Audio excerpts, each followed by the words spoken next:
우리 그리스도인들은 하나님부터 도움을 받고 살아가는 사람들입니다.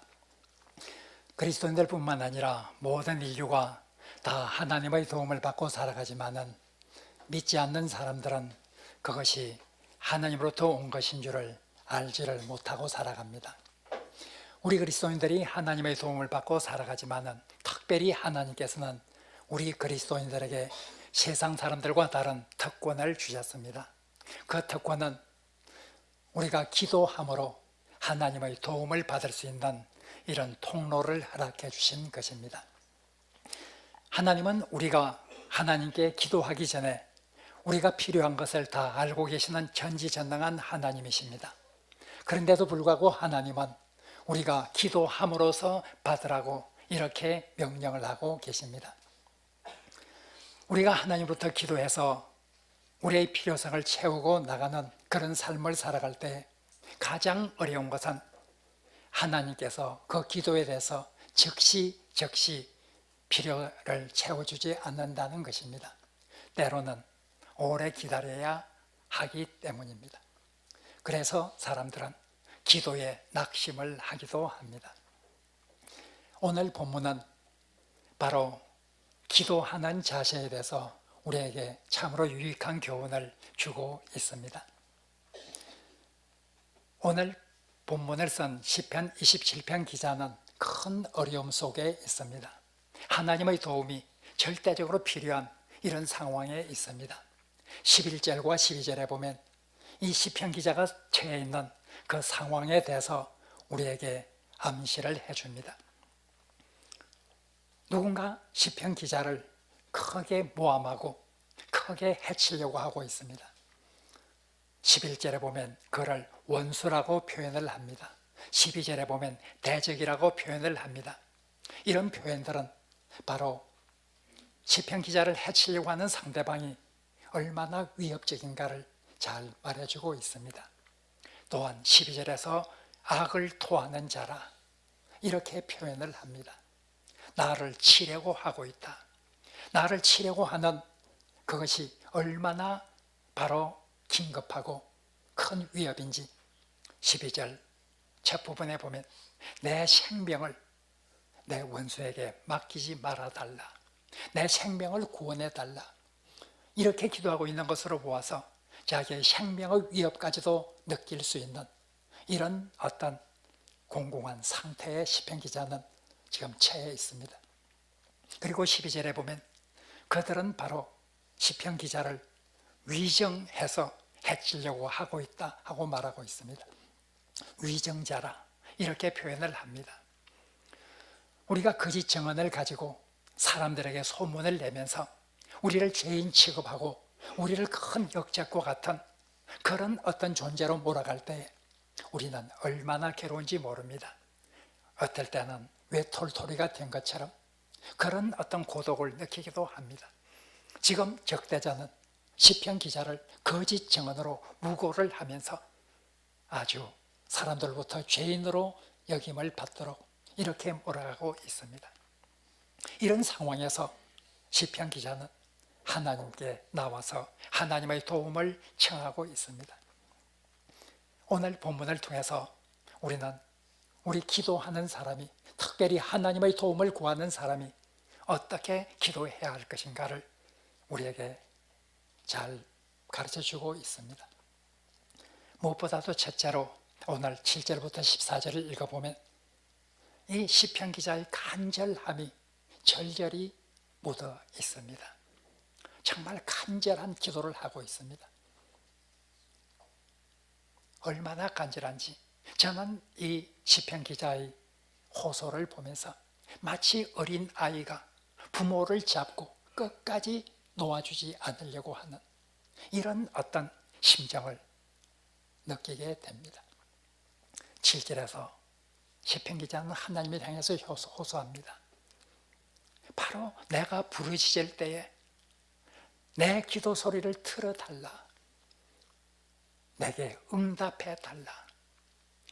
내게 응답해달라고 하는 이런 간절한 소원을 하나님께 말하고 있습니다. 8절에서 9절 상반절에 보면 시편 기자는 하나님을 향해서 호소합니다. 하나님의 얼굴을 내게 숨기지 말아 주십시오. 하나님께서 그 얼굴을 숨긴다고 하면 내가 어떻게 되겠습니까? 하나님이 내 얼굴을 찾으라 할 때 나는 하나님을 찾겠습니다 하는 그런 다짐을 한 사람입니다. 하나님의 얼굴을 내게서 결코 숨기지 말아 주옵소서 하고 간절히 하나님을 향해서 호소합니다. 그리고 9절 하반절에서 계속 말합니다. 나를 버리지 말아달라. 제발 이 상황에서 하나님께서 나를 버리지 말아달라. 버리지 말라고 하는 말이 2번이나 반복되고 있습니다. 하나님께서 버리시면 내가 어디로 갈 것인가? 하나님은 나를 버리시면 안 됩니다. 정말 애타는 호소입니다. 절절히 간절함이 묻어있는 이런 기도입니다. 11절, 12절에서도 계속해서 호소합니다. 나를, 내 원수를 기억하사 그들을 생각해서 나를 평탄한 길로 제발 인도해 주옵소서. 내 생명을 원수의 손에 맡기지 말아 주소서. 간절히 호소를 합니다. 기도의 가장 큰 특성은, 기도의 생명은 간절함에 있습니다. 간절함이 없는 기도는 기도라 말할 수가 없습니다. 예수님께서 말씀하셨습니다.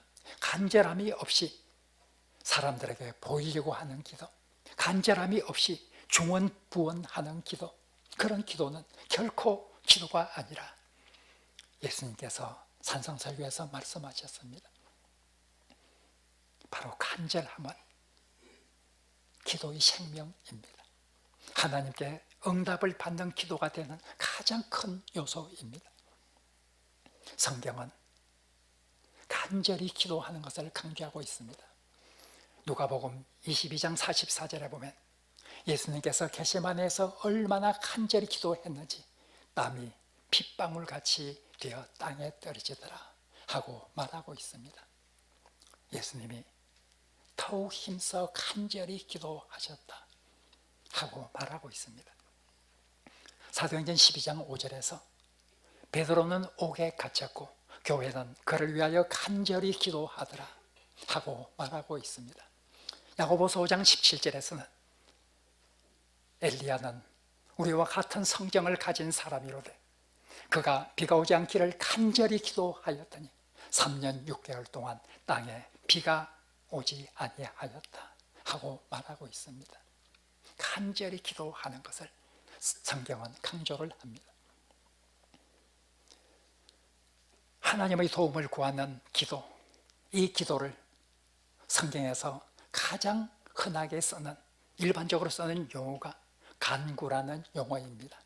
간구, 간절할 간자를 쓰고 구할 구자를 씁니다.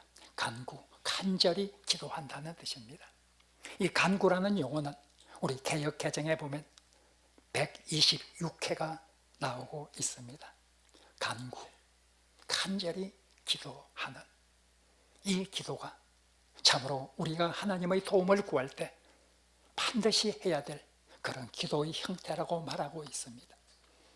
간절함이 없는 기도는 기도가 아닙니다. 간절함이 간절할수록 더 클수록 그 기도는 하나님 앞에 상달될 것입니다. 우리의 기도에 간절함이 있는가를 생각해 보아야 합니다. 간절함은 기도의 생명이기 때문입니다. 두 번째로 오늘 본문은 하나님의 도움을 구하는 자가 하나님께 나가 기도할 때 반드시 그는 확신을 가지고 믿음을 가지고 하나님께 나아가야 함을 강조하고 있습니다. 오늘 시편 기자는 10절에서 말하고 있습니다. 내 부모는 나를 버린다 할지라도 하나님은 나를 영접하실 것입니다. 확신을 가집니다. 설령 내 부모가 나를 버린다 할지라도 하나님은 나를 버리지 아니할 것, 하나님은 내 기도를 응답해 주실 것을, 내 기도를 들어주실 것을 확실히 믿는 이런 믿음으로 나아가고 있는 시편 기자의 모습을 우리가 볼 수 있습니다. 시편 기자는 부모보다도 하나님은 나를 버리지 않을 뿐, 나를 더 사랑해 줄 뿐으로 그렇게 확신합니다. 예수님께서도 마태복음에서 말씀하셨습니다. 마태복음 7장 11절에서 예수님께서 세상의 악한 부모라 할지라도 자식에게는 좋은 것으로 줄 알거든. 하물며 하늘에 계신 네 아버지께서 더 좋은 것으로 주시지 않겠느냐. 이 말 속에는 하나님은 세상의 부모보다도 더 큰 사랑으로 더 좋은 것으로 주려고 준비하고 있다는 것을 말해주고 있습니다. 하나님은 그런 분입니다. 오늘 시편 기자는 그러한 하나님을 믿고 하나님 앞에 나아가고 있습니다. 뿐만 아닙니다. 오늘 13절에서도 보면 내가 산자의 땅에서 하나님의 선하심을 보게 될 것이라고 하는 이런 확신을 가지고 하나님께 나가고 있습니다. 산자의 땅, 쉽게 말하면 내가 이 땅에 살아있는 동안 하나님께서 내 기도를 응답해 주시고 내 원수의 손에서 벗어나게 해주어서 나를 평안히 해줄 그 날을 내가 보게 될 것이라, 이런 확신을 가지고 하나님 앞에 나가고 있습니다. 기도의 생명은 믿음에 있습니다. 하나님께 대한 철저한 확신과 신뢰에 있습니다. 히브리서 11장은 우리에게 말해주고 있습니다. 믿음이 없이는 하나님을 기쁘시게 할 수 없다고 말하고 있습니다. 하나님께 나아가는 자는 그가 계신 것과 그가 자기를 찾는 이들에게 상 주시는 이심을 믿어야 한다고 말하고 있습니다. 하나님께 기도하기 위해서 나아가는 자는 믿음으로 나아가야 합니다. 하나님께서 나를 사랑하신다는 것과 내 기도를 응답해 주신다는 것, 이것 믿고 나가야 한다고 말하고 있습니다. 저는 마태복음을 읽으면서 많은 사람들이 예수님께 나와서 도와달라고 간구를 합니다. 그 중에서 두 번의 경우에 예수님께서는 가장 기뻐하시고 그들의 간구를 들어주신 것을 봅니다. 한 번의 경우는 마태복음 8장에 나오는 백부장의 경우입니다. 또 한 번의 경우는 마태복음 15장에 나오는 가나안 여인의 경우입니다. 백부장은 병든 자기의 종을 위해서 예수님께 간구를 합니다. 그는 큰 믿음을 가졌습니다. 큰 믿음을 가지고 나왔습니다. 예수님께서 내가 가서 고쳐주겠다 말씀하셨을 때 아닙니다. 예수님은 내 집에까지 오실 필요가 없습니다. 예수님은 말씀만 하여도, 여기서 말씀만 하여도 내 집에 있는 내 종이 고침을 받을 것입니다 하고 말하고 있습니다. 예수님께서 이 믿음을 보시고 크게 기뻐하셨습니다. 내가 온 이스라엘을 다 다녀보았지만 이 백부장만큼 큰 믿음을 가진 사람을 보지 못하였다 하고 말씀하셨습니다. 그 백부장의 종은 즉시 고침을 받게 되었습니다. 그 믿음이 예수님의 마음을 움직였습니다.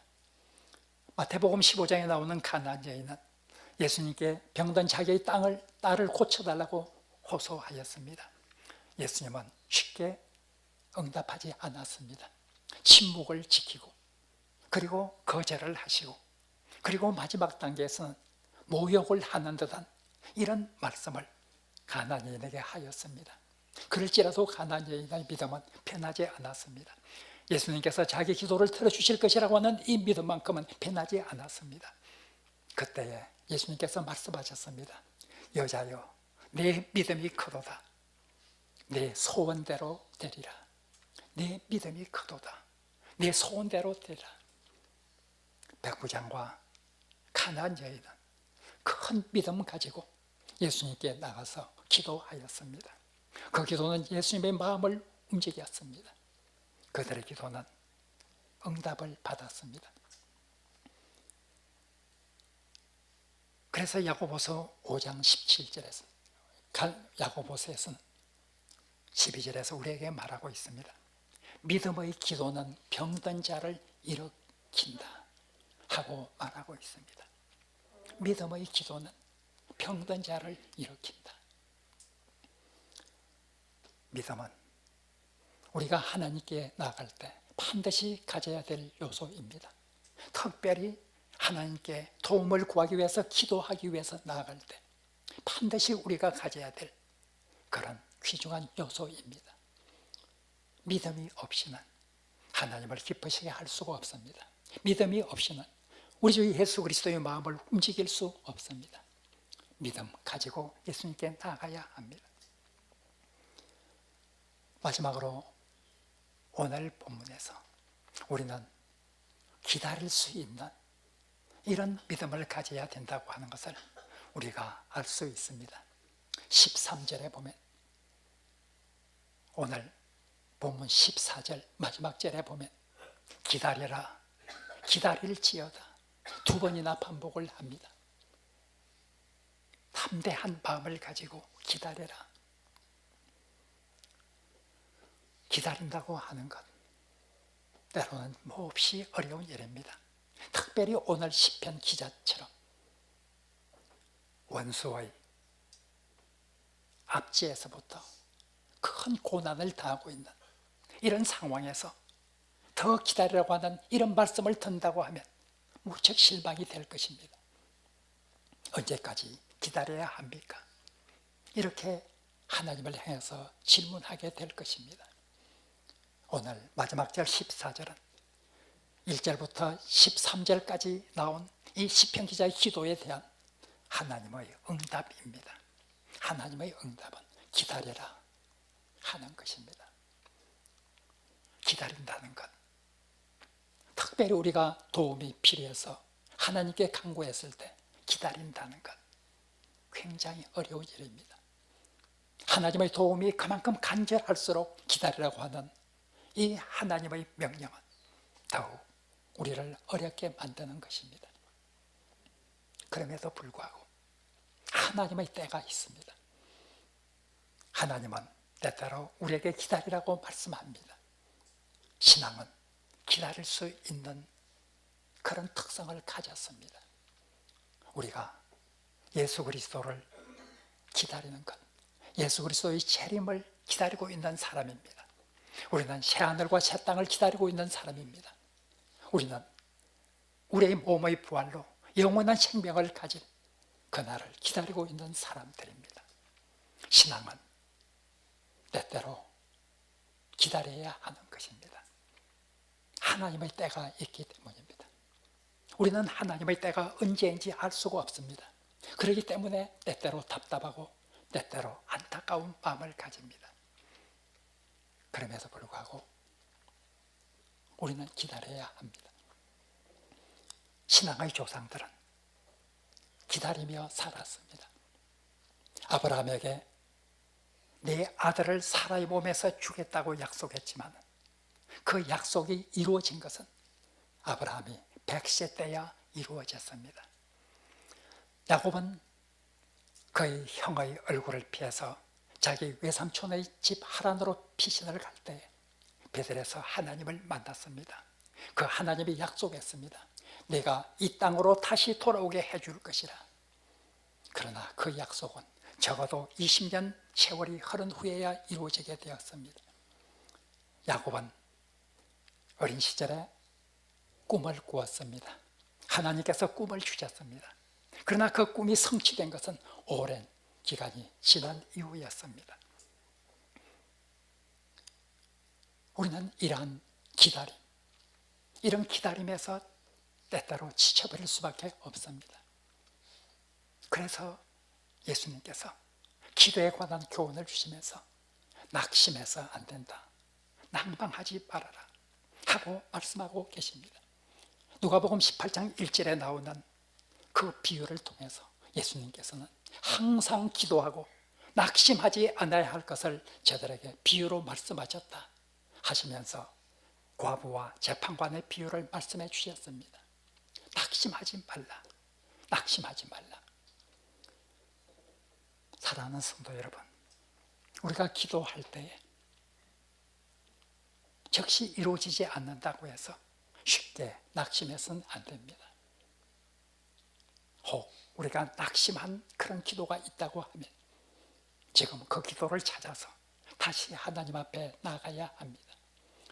내가 참으로 귀한 기도가 있어서 그것을 위해서 지금까지 기도했는데 응답을 받지 못해서 나는 그 기도를 더 이상 하지 않고 있는 그런 잃어버린 기도가 있다고 하면 오늘 시편 기자의 말씀을 들으면서 특별히 하나님께서 응답해 주신 14절을 읽으면서 내가 그 기도를 다시 찾아야 되겠다고 하는 그런 다짐을 해야 합니다. 신앙은 기다리는 것입니다. 기도는 때때로 하나님께서 기다려야 한다고 말씀하고 있습니다. 시편 42편 기자는 마지막 절에서 자기 자신을 향해 다짐하고 있습니다. 내 영혼아, 너는 어찌하여 낙심하고 있는가? 내 속에서 불안해하고 있는가? 너는 하나님께 소망을 두라. 나는 그가 나타남으로 나를 도심으로 말미암아 내가 여전히 하나님을 찬송할 것이라. 굳게 자기 영혼을 향해서 말하면서 다짐을 합니다. 낙심하지 말라. 내 영혼아, 낙심하지 말라. 우리도 우리 영혼을 향해서 내 영혼아, 내가 어찌하여 낙심하고 있는가 하면서 스스로 다짐해 보아야 합니다. 모든 것이 때가 있습니다. 선을 행하다가 낙심하지 말지니 때가 이르면 반드시 거둘 것이라고 하는 하나님의 말씀을 우리가 기억해야 합니다. 우리의 기도도 선한 일입니다. 우리의 기도를 행하다가 낙심해서 안 됩니다. 때가 이르면 반드시 거둘 때가 있을 것입니다. 오늘 시편 기자의 이 기도를 듣고 이 기도에 대한 하나님의 응답의 말씀을 들으면서 우리가 어떻게 기도해야 될 것인가? 간절하게 믿음 가지고 낙심하지 않고 기도하는 그런 하늘의 백성으로서 우리의 도움을 하나님으로부터 받아가는 귀한 하늘의 백성이 되기를 간절히 부탁을 드립니다.